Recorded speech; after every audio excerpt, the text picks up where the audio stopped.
There is nothing more powerful than being in the throes of addiction unless you have faith. The gentleman you're about to hear from is one of the great comeback stories I know, and he's one of the dear friends I've been blessed to have for years. His name is Scott Carney. Hello again, everybody, and welcome to another edition of My Faith with Homer and Pip. My name is Tommy Pippins. We're produced by Brett Younk, and the man who stirs the drink, the man whose vision it was to share faith stories that we pray will impact you, inspire you in some way, shape, or form, is the great Steve the Homer True. Kick us off, buddy. I pride myself on knowing nothing about this story because I continually am amazed by God's incredible power and amazing ability with people, but also in Tommy Pip's ability to keep coming up with somebody better that just never ends. No, he can't have one better this time. Come on, it's a God thing, Scott. Yeah, it is definitely a God thing, but finding it is not necessarily always a God thing. So on to the story. I can't wait. I don't know where it starts. This is my faith. Take it away. And I'm looking forward to another beauty. Okay, Scott, start anywhere you wish. All right. Well, my name's Scott Carney. I'm an addict alcoholic. I've had the honor and privilege to know Tom for about 15 years or plus years. And I'm humbled by the request to come on today's program because dealing with addiction and chemical dependency as I have, and you can't do this alone. There's something bigger out there. There's a reason why we're here. And that works as well with in the addiction issue, in this addiction aspect of it. The first step in a 12-step meeting that is that you are hopeless, but there's a power greater than yourself that can lead you to freedom from your chemical dependency and addiction. Myself, I was born and raised Catholic, 12 years of Catholic education. My parents were very strong, faithful people throughout their whole lives. In fact, my father prayed to Mother perpetual help for my mother. They were rosary, novena, all those things that their faith was very, very important and very, very strong. Being born and raised Catholic, going to Catholic schools, I had all the education in the religion world. But when you get into chemical dependency, you tend to leave all that go, and your addiction controls you, not your faith, not God. You don't even control yourself. So I started, with my first addiction to cocaine when I was about 23 years old, and went to treatment for that, and never did that again, and continued to drink alcohol in a social manner, and basically was a functioning alcoholic for years.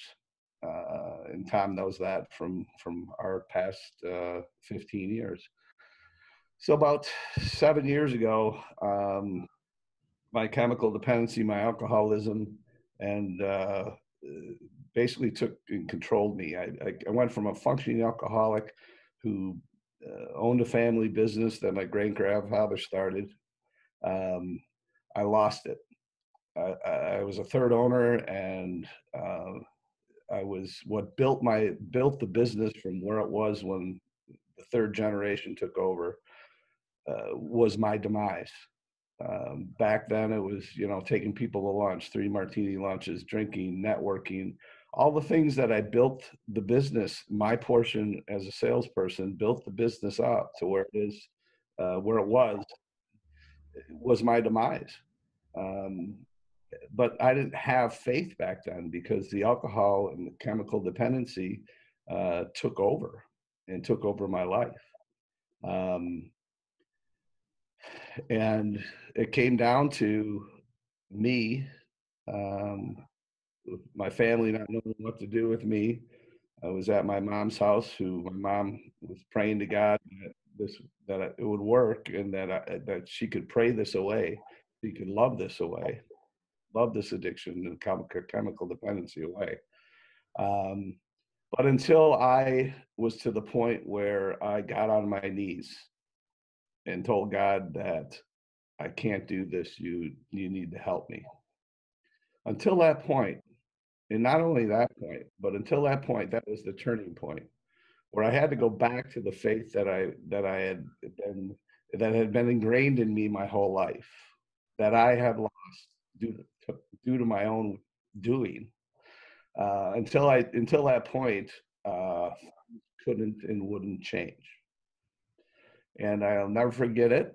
Um, you know, it became more of a, God was my higher power in the 12-step program. And until I got on my knees and humbled myself that I was not the person I wanted to be, and that I needed God's help to move forward and to overcome this chemical dependency and the mind-altering substances. That point, it slowly turned. He turned me and helped me in the right direction, got me into going in the right direction. But it didn't end there. I mean, you can't just pray to God once. So I'd been to 4 inpatient treatments and 3 intensive outpatient treatments, counseling. My wife at that point was ready to divorce me. I had lost my business. And I remember that morning at my mom's house, I was so broken and so completely out of touch that I couldn't pray. I'll never forget it. My mom came into the bedroom and I was in bed, a shell of a man. And I told her, Mom, we got to pray. I have to pray. I'm getting tears in my eyes. I have to pray to God to get that faith back that you instilled in me. But I'm too sick to do that. So she held my hand and she prayed for me at that point. And at that point is when, little by little, it came back. But I had to make the decision if I was going to try to do it my way or if I was going to entrust my life to God like I should have in the long run. And all this time that I was going through this, that I ignored him. And I was more worried about who I was going to meet for drinks and have fun and continue this life down this terrible road. And I was a shell of a person. And she came and held my hand and she prayed to God for me because that's how low I was. Not a lot of people know this because I don't really talk about it, but I think talking with Tom, we have to share experience, strength, and hope in order to make a difference in our lives. And to understand and let other people know, no matter how bad it gets, God is there for you. You have to ask him to help you. And that's really where the faith started to come in. And then kind of the caveat to the whole story is I didn't know what to do. I couldn't hold a job. I couldn't do anything. So I ended up, my wife was done with me. She put me on a bus at the Brat stop in Kenosha, Wisconsin, and sent me to O'Hare and said, come back in a year. If you're sober, I don't know that we'll see you again. It's a really lonely, very, very empty place to be. I had nothing. I had a suitcase and God. And I ended up flying to Minnesota and I went to the retreat, which is a 12-step spiritual-based program. And I finished my 30 days of inpatient treatment there and read the big book, and it's a spiritual-based program. There, I continued to get on my knees every single day and ask for God's help and asked him to I found some things going through some things about 2 weeks ago. And I had a list because I was that out of it. I had a list I had to write down of what I wanted to ask God to help me with, and that was to keep me teachable, to help me through this, to give me the help that I need to rekindle my relationship with Him, and to always do the next right thing. And so it was every day. And I ended up staying in sober living and volunteering at the retreat for 6 months after that. And it was tough. I was 48 years old. Not, going from having a very successful business, having all the toys, all of the material things that I could possibly want, to being unemployed, not knowing how my mortgage was going to get paid, being on state insurance. And I was that low. But through the grace of God, and asking for His help and praying to Him, I was able to start moving in the right direction. Being 48 years old without a college education and a white male, I had everything stacked against me getting a job. Had to have a degree. So I was fortunate enough to be with some great people up in sober living at the Retreat Sober House, and was able to meet William Moyers. William is the Vice President of Public Relations for Hazel and Betty Ford. We were having lunch one day and talking about what am I going to do with my life. He said, well, what are your skills? I said, well, I know how to drink and sell to people, but I can't do that anymore. And I also know how to, at this point, after about 4 months, I was able to figure out how to stay sober for 4 months. He said, well, why don't you go back and help other people and share your experience, your strength, and your hope and your faith. And so 7 years ago, I came home from Minnesota. My wife took me back after 6 months because she could see a change. And I started Carney Consulting, which is a consulting company that helps people navigate through a turbulent time of addiction and alcoholism. And this is so good to sit and talk with you guys, and because it's bringing up things that I need to polish up on my faith and my spirituality. That conscious contact with God, that being, and I can tell how good I'm doing as a person by where my spirituality is and where my faith is. There's days when I get calls. I deal with the hospitals and getting people into treatment, helping families deal with the turbulent time that they're going through. And when I'm really spiritually fit and things are going well, in between one hospital to the next, I'm asking God for help to help me help the next person. And that's when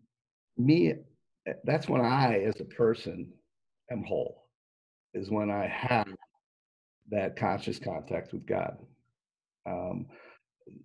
We use the word faith, but I also use the word spirituality, because no matter what religion we are, if we have the spirituality, we have that faith in a higher power greater than ourselves to help us deal with issues that we can't deal with. It's amazing what can happen. And I went from, completely broke to 2 years. I used the funds from that I was getting paid out from my shares of the company to start this Carney Consulting. I never took a paycheck. I would just go and help people. And I continue to do that today. But, in the meantime, I've been hired by treatment centers, or I'm employed by a treatment center, and the money comes. But in life today, and especially with younger people, our whole life is instant gratification. I mean, work. Nowadays you can, if you want something, you can call Amazon; it'll be on your door tomorrow. All of this stuff is created people wanting stuff right away. And when you're talking about your faith and getting it back, it's not going to happen overnight. It's going to be a process. And God put me through, and this is where faith comes in, and I have to believe that God put me through 8 years of hell and losing things and losing in the middle of losing my family. He put me through all that so that I could be strong enough to help others and feel, because I've been where all of my clients and patients and their families are. Without him putting me through that, he had this vision that I never knew about. But he put me through all of that stuff so that I can talk to another addict or alcoholic, chemically dependent person, or someone who has mental health issues. And I can talk to them and I can tell them how they're feeling before they tell me. I can also be compassionate with the families and letting them know where I was and how it works and how to navigate people through such turbulent times.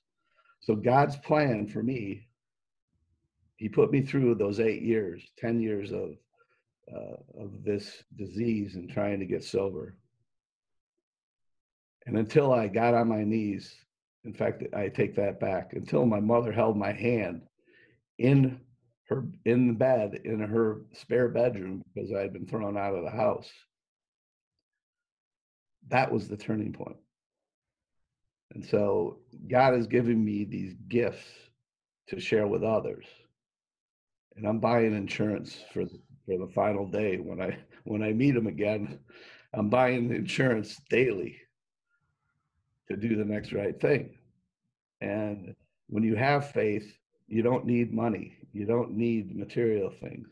What you need is a great family, and to be able to lay your head down at night when you ask, do you thank God? And I thank him, and I talk to him every night and every morning and ask him to keep me sober today. And I ask him that I do his will and I'm able to help people in his name. And at night, I thank him for keeping me sober today and for allowing me the honor and the privilege to help his people. And, it's really, that's it in a nutshell. I've gone on. I don't know if that's how this is supposed to go, but. This is exactly how it's supposed to go. And now that I ask, and it isn't, I don't know how to say it isn't meant to be mean, but there's clearly so much emotion that still exists for you to just talk about this. Is there one part? What breaks you up even now to talk about? Is there a one part, or what is it that is so powerful? I think it's almost emotional happiness that it's always good to go back and feel these things, to know where you were, and that God has gotten you to where you are today. And that's powerful. That's powerful stuff.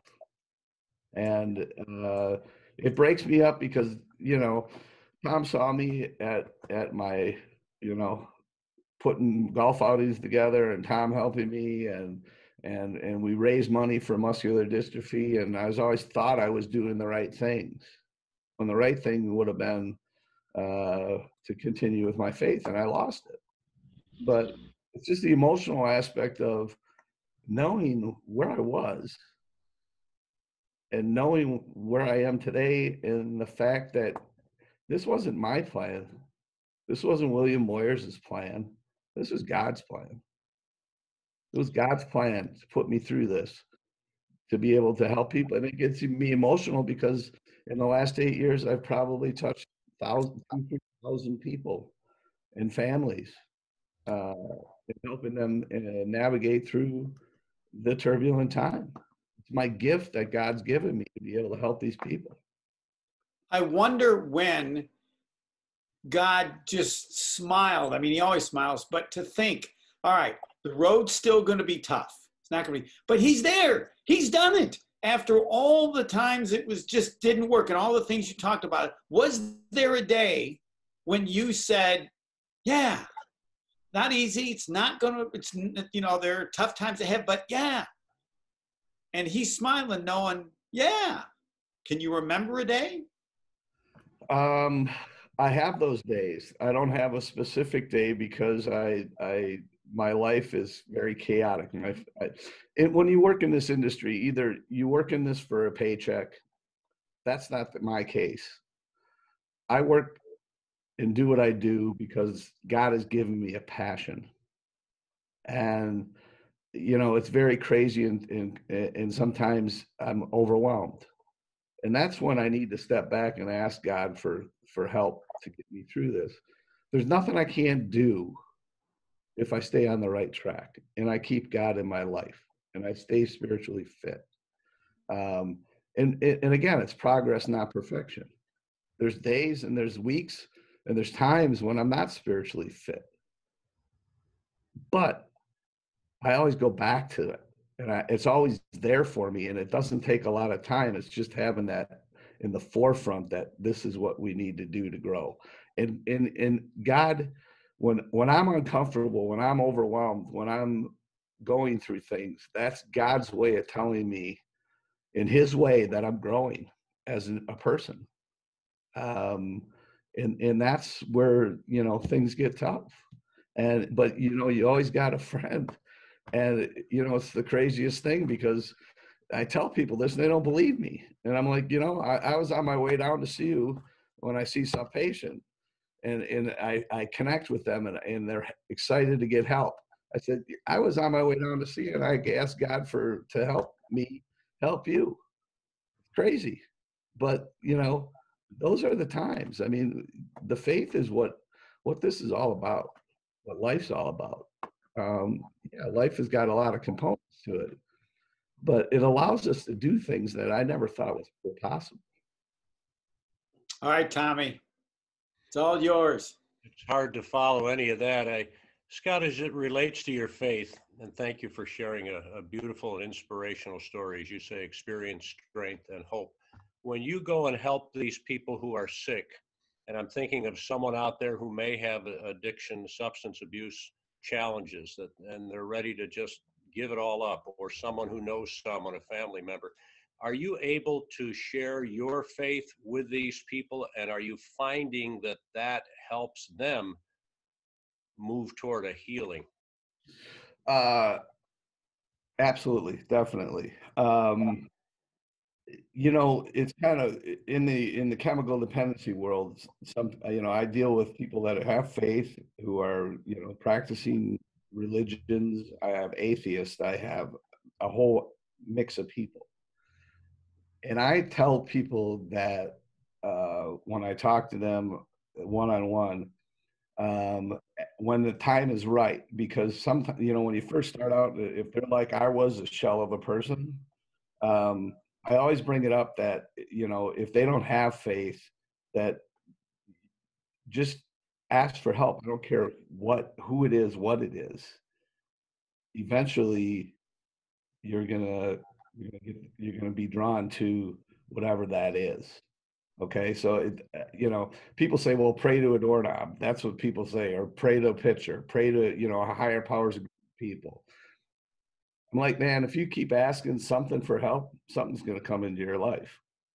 And that's going to be the God that you believe in, or Buddha, or whatever it may be. So I always say, we can't do this alone. If you're not spiritual, if you don't have faith, if you don't believe in God, just ask for help. Just don't say that anything. You don't have to put a name on it. Just ask for help. And eventually that faith is going to come back that they might have had when they were little, or if they, everyone had faith at some point in their life, be it, religion, be it school, be it CCD, there's something out there. And I always just say, ask for help and keep asking for help. And eventually, it's amazing to me, the people that I do that with, because you can't push it down. You can't push this down somebody's throat. Because that sometimes turns them off. So I always look at, very open-mindedly and just say, you know what, wake up in the morning and ask for help not to drink today or not to use today, or, just ask for help. And at night, Say thank you for the whatever, uh, for another day, and that you're still breathing and living. And then throughout the day, if you're struggling, you're having a craving, ask for help. Um, God's there to help you. I call him God because I was born and raised Catholic. Whatever it is, whatever your higher power is, um, it gives you that strength and it gives you that hope that you're not alone. And that's the biggest thing with people that I deal with, and people that are going through anything in life. It doesn't have to be addiction. It can be cancer. It can be uh, anything. uh, the fact that you're not alone, because when you feel like you're alone, you give up hope. I have a question that I'm sure you went through, that people that are recovering, you alluded to it, where you think it's better and then it's not, and then you think you've solved and you're not. When when do you know it's not another knot? Or when can you tell people around someone who's addicted that, yeah, this time I think, what makes it different from all the other attempts for you and for others? One of the biggest things that chemical dependency in families, and they don't teach you this stuff in marriage and family. They don't teach you this stuff in school. It's either you have experienced it personally or you have not. And if you haven't experienced it, it's very overwhelming. You don't know what to do. You don't know what the next step should be. Um, and so eh, you can tell when somebody is serious if they start reaching out for help and asking for help. Um, because as much as it is to ask God for help, you got to ask other people for help. Um, and that to navigate people through that, what I say is this: you're going to see a difference in the person's uh, appearance. You're going to see a difference in their. They say they're going to do something, they do it. You're going to see a difference in they don't isolate as much as they used to. Um, you know, and you take and you grab onto all those little things, and uh, you just continue to support the person, and you'll see a difference. You'll see a change in the person. It takes time, and sometimes can go. I always tell families or parents, I'm like, it's a turbulent time. I'm like, buckle up, because it's going to be a roller coaster. And when we get done helping John or Jimmy or Sally, um, you'll be able to go to Great America and ride any roller coaster down there, and it's not going to be anything compared to what you're going to go through now. And um, you know, you've got to continue to give that hope. And there's times when you feel like giving up. Absolutely, uh, that's where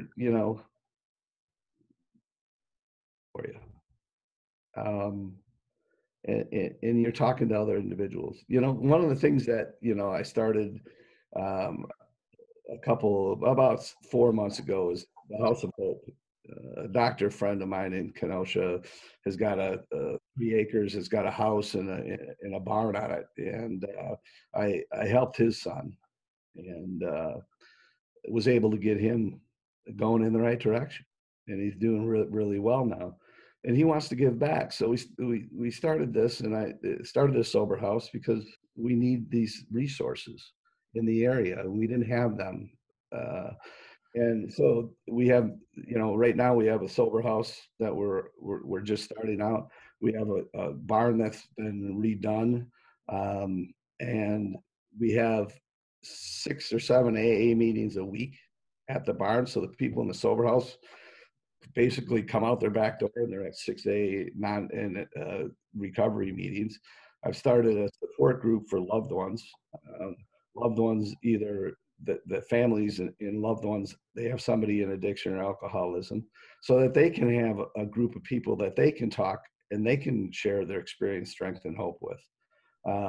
Also have a support group for people that have lost someone to addiction or chemical dependency, because unless you're going through it, you got to have those people around you. Like, you have to have your faith to keep you going and to give you some hope. and somebody else to talk to that gets it is really, really important. And that's kind of what my passion is to offer these things and to be there for people at their time of need. And that was God's plan for me all of this time. And I wish you would have hurried up, but you know what? I can't. And I went to law so much, but if I wouldn't have done that, I wouldn't be where I am today. That doesn't make sense, but I'm going with it. I can only imagine the joy of your mom. I know that has to have been the greatest day of her life, the one you told us of. Am I close to correct? Yeah. Um, you know, I was at that point. Yeah, she's up there, and she was very proud of me when I was doing things. She was very proud of the outing that day, Tom, when our first golf outing. She's very proud of me. My mom loved me, but and people love you, but they hate your addiction. And that's what's hard to tell people that. But my mom, yeah. And if my mom is up there right now today smiling because I'm doing something that I love. I'm happy. I have a passion, and I'm helping other people. My mom and dad would always be the ones helping other people without having to get anything in return. And I can imagine how many days she prayed for that day to occur before it occurred. She probably ran. She probably wore a couple rosaries and a few novena books. I'm sure. And never doubted that one day it would happen. She was probably the only one that did that. Because my mother had rose-colored glasses. Well, a Which lot was of faith in God too, I think. Tommy, you can take it from here. Well, I don't know. You got to know when to say when. I will say this: it amazes me how when we can empty ourselves and reach out, God has always been there. This is a great example. I've always been proud to be your friend, Scott, for all those years, but never prouder or more grateful than now because I trust that someone within the sound of your voice will be blessed because you were willing to be transparent and humble and share your faith story. I thank you and I love you. As we close, would you, if there's any information you want to give about your company, if someone wants to reach you and on behalf of someone, on behalf of themselves? sure. My phone number, the best way to get a hold of me, my cell phone, it's 262-620-9057. I have a website. It's Carney, Carney Consults, which is consult with an S, .com. And, I encourage people to call and reach out because we're in this together and God's behind us. Our faith is behind us.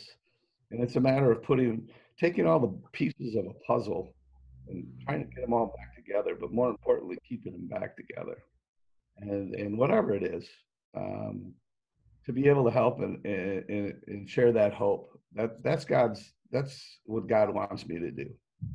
And I truly believe that because what I do is not work. And I can work 15 hours in a day and it's still not work. It's because it's God's will, it's God's passion, it's my passion for me to be able to help people. And it's a true gift to be able to humble myself. And the reason I'm so transparent and the reason I am willing to share my story is because if it helps another person to know that there's another guy out there in Southeast Wisconsin that has been where he is, or it sounds like he's been where I am right now, and I can help him. That's just one more person that God and I have helped. And with that, how can I go wrong? You've always been about love and service on your own, and now with the good Lord, as you say, Scott, you're unstoppable in terms of loving and serving others who are in a very tough spot. Thanks again for sharing your faith story, Scott. It's been an absolute gift. Well, I appreciate you guys. Nice to meet you, Homer, Brett. I hope this was what I didn't know what to do, but you know what I did? I got on my knees this morning and said, God, help me get through this. So it's not only me sitting here, there's somebody behind me that has helped me get through all this. Well, at the end of the day, tell him thanks. He did a good job. He sure did. Oh, thank you so much. This has been My Faith with Homer and Pip. If you have an idea for a guest or if you want to share your own faith story, please contact me at pippinstom@yahoo.com, PIPINES, pippinstom@yahoo.com. Personally, very blessed today because I've got three of the finest people in my life, most important to me, and Scott Carney, Steve the Homer True, and our producer, Brent Young. This has been My Faith with Homer and Pip. Until next time, God bless you, everybody.